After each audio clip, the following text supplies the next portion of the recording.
welcome to the 13th bar. It's Pete Hatchell And JR. Barnes, just in case. Like I said last time, mate, what are you, the tax man? If you are, it's coming, alright? The paperwork will be filled out shortly. God. And if he's coming to me, I ain't got nose monies.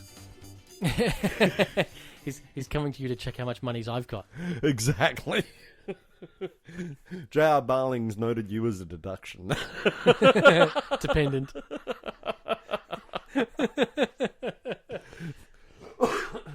So where are we at? We're in January or February? I've lost count. We're in February. We're just about to finish January. We can kind of talk about it's close enough to the end of January. Well, it is. January's pretty much But it's done. 2020 now. It's 2020, and that means it's all new. So for those of you who are following us on podcast and maybe done some stuff with YouTube as well, we've moved. So instead of being on the Groove 67 YouTube page, Have we done that now? and Facebook page, where this will be the first podcast that has moved across to the G&T One Sound, Facebook and podcast. So and YouTube. So podcast listeners are like, we have no clue what you're talking about. Nah. Has no bearing on us because that'll still stay the same. Exactly. But if you're finding us on YouTube or Facebook, you'll notice now that's changed to G&T One Sound. Fantastic. We talked about doing that change, and now that we've done it, we don't have to talk about it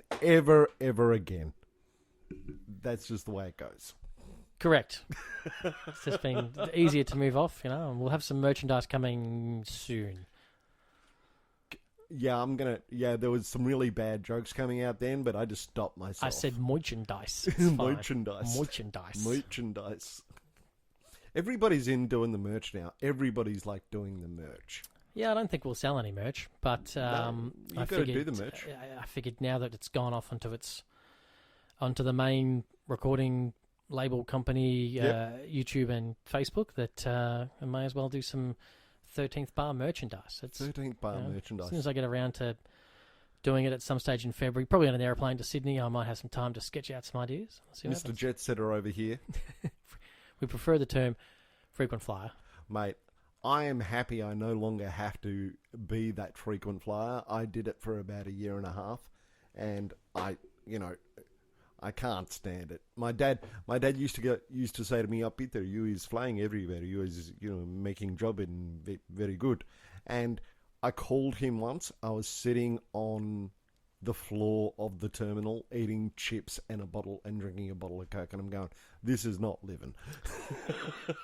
See, some of us Here he goes. He's going to talk about the lounge now. Some of us have, free lounge access, and we can bring buddies into that. So, I don't know what this sitting down on the ground having a bag of chips terminal stuff is. Yeah. I haven't done that in, a good 4 or 5 years, to be honest. I've heard it so many times, people. Anyway, what are we talking about today?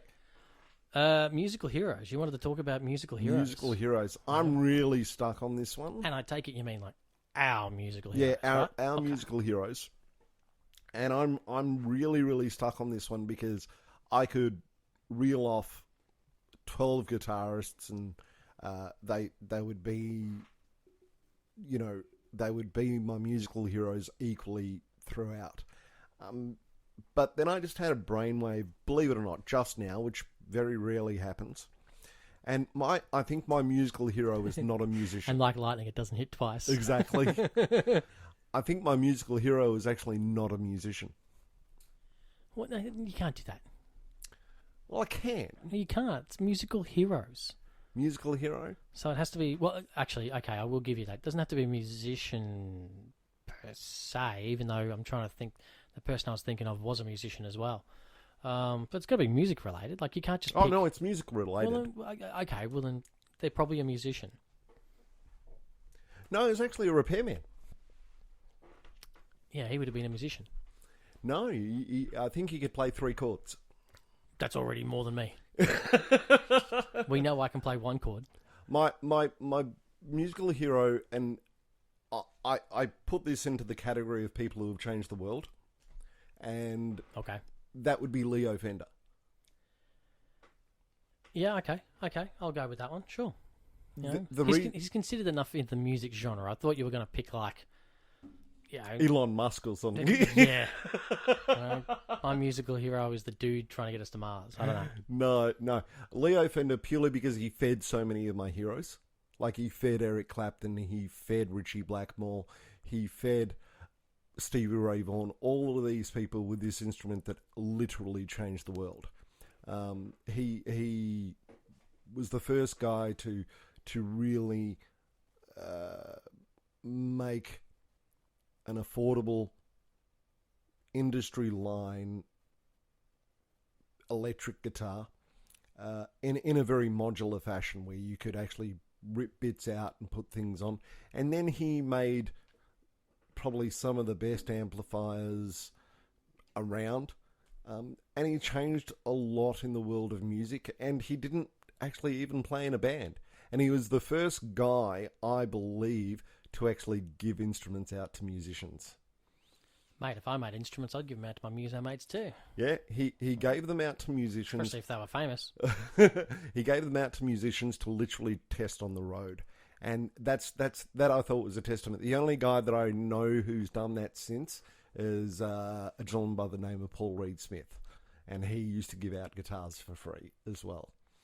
And but Leo Fender was a true pioneer in every sense. And as I said, he fed pretty much all of my guitar heroes. Well, that's fine. Well, then why is he your hero? He's your hero because he fed your guitar heroes? No, he literally made, well, number one, he made my favourite guitar, the Fender Stratocaster. He made that particular guitar.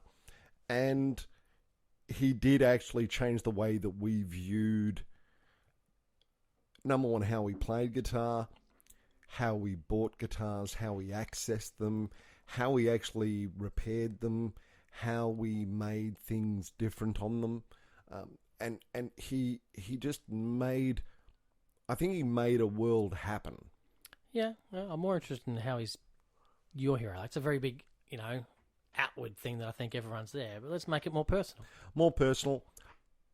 I love America in the 50s. America in the 50s is a really emotional time for me, because out of that era, it was post-war, obviously, and there was a lot of innovation. And Leo had this radio repair shop in the back, and he was making lap steel guitars one at a time, and he was making amplifiers, and he was basically told by many people that he couldn't do what he wanted to do, and he ended up doing, the first guitar he made was the Telecaster, and great guitar. But he got sued for it too, because he firstly called it the Broadcaster, and Gretsch had a drum kit called the Broadcaster, so he couldn't name it the Broadcaster, so he ended up having to change it to a Telecaster, and he just got punched so many times throughout his career, and he was able to just overcome all of these obstacles. And he was always innovating, and even to the point where some of the innovations that he made later on in life, when he was a Music Man, I really didn't like at all. But he started in that era of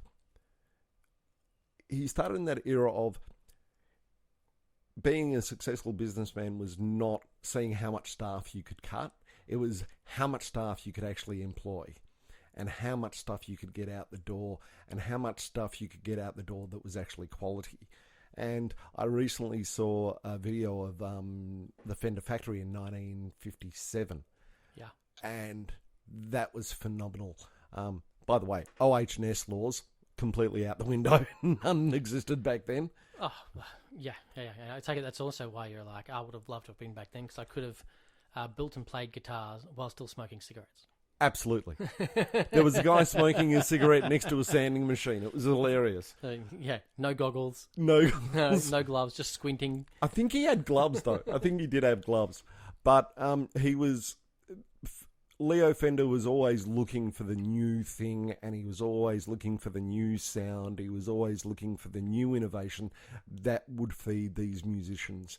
And he he made everything himself, from the neck to the pickups to the bridge. You know, he invented everything that we use today. And I'm just really, really, myself, I'm really thankful that, you know, I have a guitar that I now gravitate to every time I play it, or every time I see it in a music store, you know, and that's the guy. I was actually really sad when he died. I can't remember exactly when he died, but I was really sad because the guy who invented my guitar on a piece of paper, and I've read so much about my guitar, so I don't want to bore everybody with the details. Strat. I think most people kind of know the history of it. It's no secret. Well, it actually originally had 4 pickups. It was supposed to have 4 pickups, but they couldn't fit it in. Instead of 3, it was supposed to have 4. And that was an interesting thing. So, but no, Leo is really my musical hero because he added so very much to the industry, so very much to the sound. Some people would argue Jimi Hendrix wouldn't have his sound without a Fender Strat. Some people would argue Eric Clapton wouldn't have his sound without a Strat. Some people would argue Chet Atkins wouldn't have his sound without a Telly. And just everywhere it goes. And it just keeps on rolling on and rolling on. It's fantastic. There's definitely an influence upon that whole electric guitar thing that took off at that time. So, you know, and then the popularity of it drove, of course, other companies to go, we can do that. Exactly. You know, and it became cool. The marketing was all cool. So, yeah, you know, you get the couple of cool artists playing your guitar, and every man and his dog then wants to play your guitar. Oh, there was also so Leo sold the company, and then the executive team that worked with Leo ended up buying it back a number of years later. And during that time, there was an era where Fender was looked at as being, you know, really not a very good guitar at all, which is kind of wrong, but anyway. But this previous executive team who bought the company back just resurged the company, and it's going from strength to strength. I get that. That's my one thing with Fender when we're working at Allen's together. I was like, cool, you haven't changed it much since the Tele first came out, and then since the Strat first came out. I feel so sorry for them as a company, because once someone has one, they generally kind of hold on to it for life. And a long time. So as a company, I was like, man, how do we stay afloat and keep innovating? It's kind of hard when you've created something that already changed everything. Yep. What do you do after that? Well, and that's the cool thing about the executive team that followed, because during that transition period where Fender or the executive team didn't own it, they made some really poor decisions about how to change the Strat and make it more modern and whatnot. Yes. And it was just awful. It was just awful. And for those of you who may know about guitar, you know, the Fender Elite Stratocaster was just awful. The 1983 Stratocaster was looked as being awful.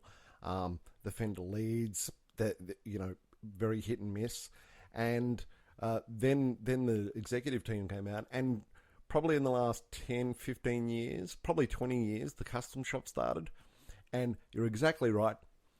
The basics of the instrument haven't changed. The pickups, the bridge, the neck, the way that it's all put together. It's just a look, your paints. But exactly, that stuff's changed. They've put, you know, supposedly better woods. They've supposedly put better materials into it. Then they've changed the finish. Then they've relicked the finish, and then they've gotten these like 6 guys to build you a Strat for $20,000. You know, and he's the only person that will ever touch that guitar. and so you know, their innovation is born out of going backwards. Their innovation is born out of needing to make money. Exactly, you know, because they were so good. It's that age-old thing. It's like, well, how can you improve perfection? Exactly, and that's why Leo is my hero, because he knocked it out of the park first go. Yeah. He knocked it out of the park first go. And there are still people paying ridiculous money for Fender basement amplifiers today, like 1960s Fender basement amplifiers today. Just ridiculous money. Yeah. You know, and that's because Leo tinkered in the back of back of the warehouse putting this circuit board together and putting these valves together. You know, he was a radio engineer. Yeah. That's what he was. It's that he's able to tinker around with what he does. He comes out with something fantastic. As you said, kind of blows the industry away, and they all go, "Oh, it's that." And then, you know, now, of course, everyone wants that as original bits and pieces. Oh, no doubt, no doubt. I would love to have, you know, some older Strats, but I would never play them. I played a 57 Strat once. Scared the living hell out of me. Scared the absolute living hell out of me. I asked the guy, "How much is it?" A hunk of wood with some strings, mate. That's all it is. And I said, he actually gave it to me. I walked into this music store, and I've been into this music store a number of times, and the guy said, "Oh, you like Strats, don't you?" And I went, "Yeah, I love them." And I was there with my daughter Angela. Did you have your T-shirt that says, you know, I like Strats. I would marry a Strat. No. But I would change my name to Fender if it wasn't copyright. But he just picked up this guitar out of the case and goes, "Here, have a go at this." And I said, and I picked it up and I knew it felt really quite different. And I'm going, "What is this?" And he goes, "Oh, it's a 1957 Strat. Plug it in." And so I plugged it in, and it was the first time I've ever been nervous playing a guitar. And then I asked him, "How much is it?" He literally turned to me and goes, $50,000. And I went, "Yeah, you can have it back now."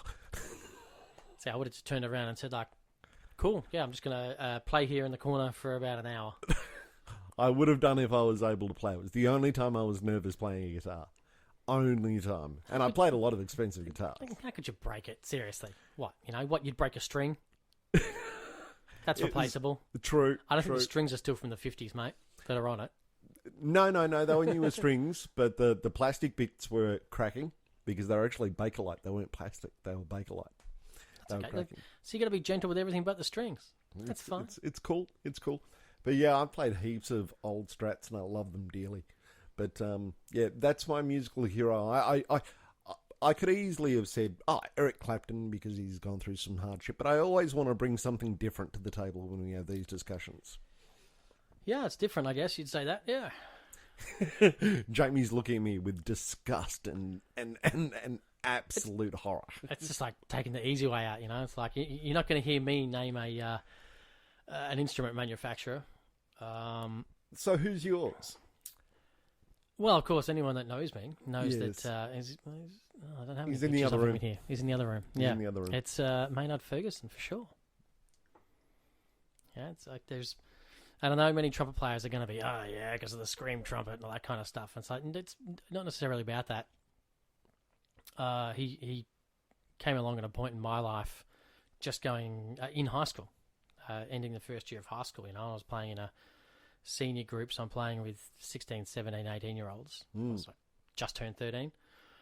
And I didn't know I wanted to be a musician back then. I was just doing classical stuff, classically trained. Playing in a big band and kind of loved it that year. But then on band tour, hearing Maynard Ferguson in the car for the first time, I just thought to myself, well, hang on, this is completely different. And it's not just his playing, it was everything else in the band. All of a sudden we had a big band, but essentially with like a disco-y rock pop type group in the back, as the back line. So I hadn't heard that kind of stuff before. My big band had been traditional stuff, 40s, 50s, whatever. Here I was hearing this kind of fusion of rock and pop and jazz, but he would do country songs like Dolly Parton's 9 to 5. And it was just that idea of, and then he would launch into Milestones by Miles Davis. You just go, that was why I gravitated towards him as a hero, because he wasn't stuck in one genre. No. He wasn't just going, I'm a trumpet player, that's what I do. Yeah. He was like, I just love to play music, you know, and I just so happen to play trumpet. You know, yes, I can play really, really high, but then he could solo really well, and he could play in the medium and the lower register really well. And then he would not just trumpet, we do flugel and valve trombone and the baritone horn. Yep. He was just a really accomplished musician as well, you know, and he would write and arrange things alongside guys who were like TV and movie guys, you know, with Jay Chataway and stuff like that. And that was one thing. And then you see photos of him, and especially I fell in love with his stuff that was released in the 70s. And already looking at him there, I'm like, oh, he's like got this huge white-haired afro. He's an old man. Okay. But his band was filled with college guys. His band was filled with 18 and 19, 20-year-olds that were the next best thing. And I just thought, once again, love that guy. Love anyone that can kind of go, it doesn't matter about age, race, even musical genre, what instrument you play. Don't care. If you've got this attitude of just wanting to have a great time and play great music with me, come on down. Yeah. And that was the thing for me that I really fell in love with. The arrangements were great. All of that was fantastic. Just couldn't really get enough of it. He was all through high school. He was always a huge influence. And I went to uni and found other trumpet players. And could I play like him? No. Did I ever want to play like him? No. Did I want to play in a band like his band? Hell yes. Yeah. I remember the first time you showed it, because I didn't know who he was until I met you. And the first time you showed him to me, the thing that stuck out for me was the genre thing. He would jump from doing Rocky to doing all blues to doing He started off doing jazz, Stan Kenton, big band stuff. Yep. Just went with the times. Your Rocky stuff after that in the late 80s had like this modern fusiony 80s jazz type band. It was very Kenny G-ish in bits, but then they would do a jazz album. Exactly. With a couple of their favourites, popular numbers on it, and then just all this jazz stuff. It was, once again, I'm like, how can that, as a musician, let alone a trumpet player, that's inspiring, and even the guys in his band, I followed all of those guys. It didn't matter if they didn't play trumpet. They were just great musicians, and he was this person that managed to corral all these great musicians to do great things and play great music. So I was like, I'm on board. That's my hero. Miles Davis, great. What you did for trumpet, fantastic. Yeah. Great for you and great for other trumpet players and other kind of jazz musicians. Cool. But, oh my God, for me still, what Maynard did day in, day out with those musicians, got all of them, the young college guys, and he just toured colleges too. Yeah. On a side note, I remember, I don't think I've ever seen a crap guitarist with him. Every guitarist was I was always floored by every guitarist that he played with. And he'd give the guys in the band, he'd be like, they'd come to the band and say, hey, I've done this arrangement. Okay. Yeah. Let's give it a go. Pointers always, always belaying stories and experience. But at the end of the day, and from everything I've read, and I was lucky enough to meet him, when did I come into Melbourne?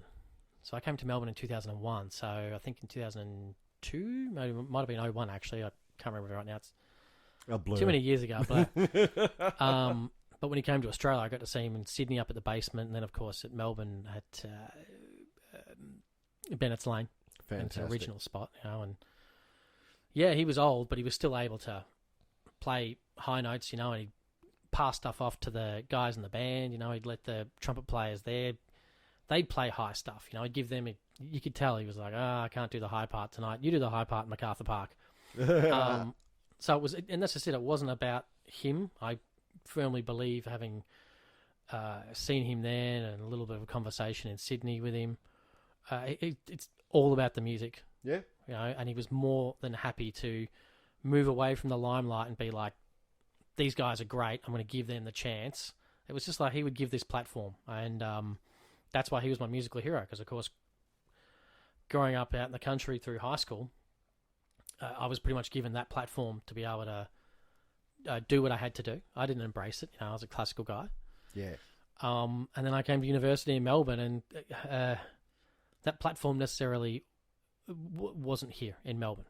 There wasn't someone around that would be like, hey, I'm going to take these young kids that are at university and I'm going to put them in a band, and we'll let them do what they have to do. It was still always about these aging old jazz musicians, there just wasn't as many of them. And even today, I used to play in a trad band. Yep. And those people, these new, we weren't young, we're in our mid-30s and above. Yep. we come in, we're doing trad music, they're poo-pooing it. It's not right. Well, why don't you create this platform that helps these young musicians? They're younger than me, and I'm not talking like they've got something for primary school kids. I'm talking high school. That's where the kids are going to come through if they're going to continue playing your style of music. Get them in. Yeah. Why, just because you're older, are you going, you don't get it? How about you take them aside, encourage them, give them the platform, park your ego, and actually do something for music in Melbourne in particular, or even just Australia. It's Australia is a funny town. Yeah, we just don't have that. We had it, and some people have come along and done it. Like James Morrison's doing it now. Yep. We had Don Burrows doing it before. It's just few and far between. Yeah. Like Maynard is not an the trumpet players and jazz players, yes, but outside of that, he's not very well known mainstream. Yeah. But what he did for all the players that are coming through has just been amazing. It's over there in America and Canada, they just seem to, I don't know, some people have less ego and they're prepared to put others on their shoulders. Here we don't have that. So that's why I gravitated towards him as a hero, because I didn't have that. And that mentality he had that's what I wanted. Yeah. I don't want to be a star. I'm just happy to play great music with great people, and if it means someone comes along and I have to help them become great, brilliant. Don't care. I'm not in it for the, I don't know what you call it. I'm not here for the stardom. No, he labours that on me. Precisely. I'll do all the stuff behind the scenes and give you an opportunity to show everyone how good you are. And that's why Maynard Ferguson, easily my musical hero. For that reason. I knew it was going to be Maynard for you. Who did you think was going to be mine? Well, I knew it was going to be guitar related. Yeah. I didn't know. I mean, like, you could have named, as I think we said before we went on air here, you could have named one of 12. Exactly. Hearing you say Fender, I'm like, yeah, that makes sense. That's an easy way out for you. It's not an easy way out. It's actually a real thing. I don't think some of the people would have done what they're doing now if it wasn't for him. And like Maynard, I don't think there would be a lot of people doing what they're doing now if it wasn't for Maynard as well. Yeah.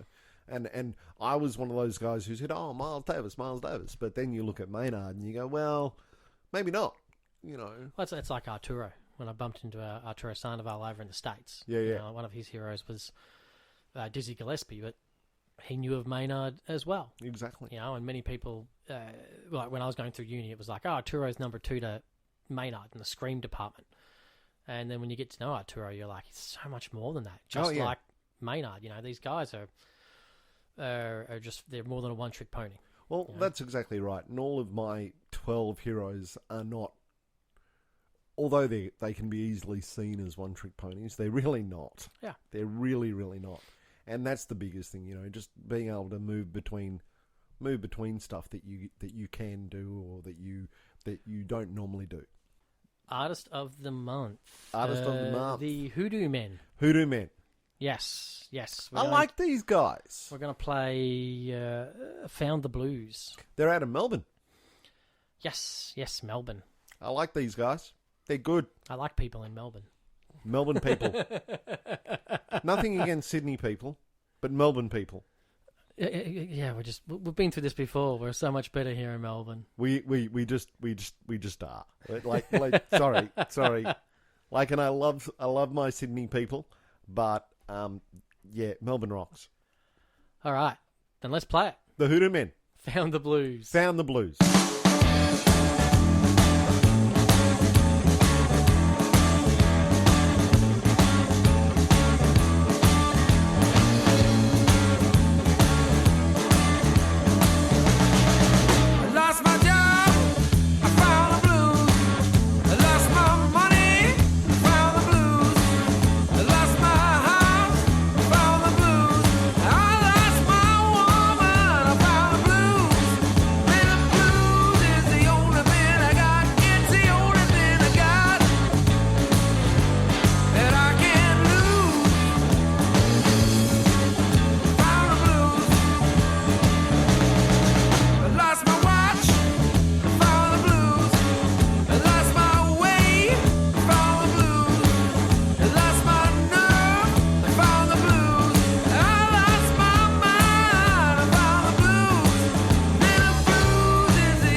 lost my joie de vivre. I found the blues, I lost my mojo. I found the blues, lost Brother Johnson. I found the blues, lost Hollywood. I found the blues, lost Elmore James. I found the blues, lost Muddy Water. I found the blues, man. The blues is the only thing I got. It's the only thing I got that I can't lose. I found the blues. I found the blues. I found the blues. Yeah, yeah, yeah. Found the blues. Yeah. Found the blues. Yeah. Found the blues. Yeah. Found the blues. Yeah. I found the blues. I found the blues. I found the blues. I found the blues. I found blues. Yeah.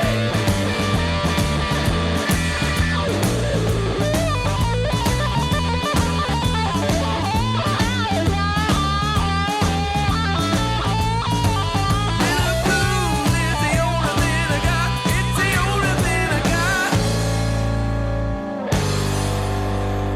I can't.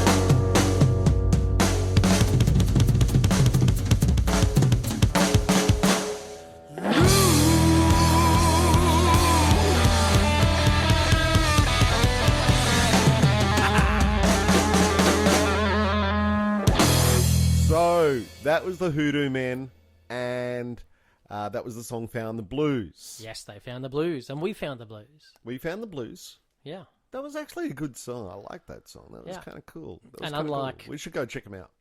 Unlike our mate Maddie, who found the blues, but they're the worst football team in the world, we found the Oh. real blues. Hasn't even started, and he's already smashing football teams. Wow. I have to, because it's almost Super Bowl. So that'll be done soon, and then I have to rag on AFL. I know you're going to start ragging on AFL, man. But so, yeah. So this is where we normally talk rubbish right now for a couple of minutes. What are we going to talk rubbish about now? Well, we can kind of talk. We sometimes talk rubbish at the start, but we kind of went into something else. Yeah. You know, it's just about the new stuff. You know, we're moving across different pages. Things are in flux. It's a new year. It's a new year. decade. New decade. New decade. I've seen a few decades. Yes. Yeah, and I know there's many people that are like, well, is this technically the end of the last decade? Does the new decade start 2021? I'm a zero guy. No, it's actually mathematically one. Yeah, but you know, I think we've Well, it been- can't be actually. So if we actually Well, get you're technical right. It about can't be. if you actually technical about it, it can't be one. It's actually first day. That's right. It's actually the first day of zero. That's right. So But- therefore, it's a new decade. Yeah, but many people don't buy that argument. You know. They can buy whatever they want as long as they don't try and convince me I'm wrong and yell at me for being right. So the moral of this story is that Jamie's never wrong. Oh, I'm wrong, just not in this instance.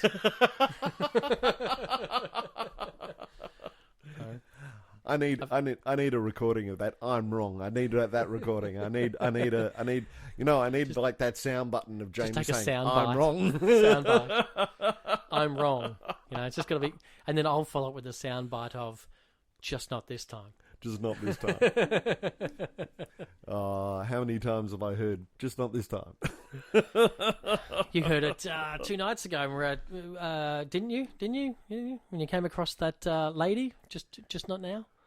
Oh, I'm. My dating life is no business of the internet whatsoever, So that's right.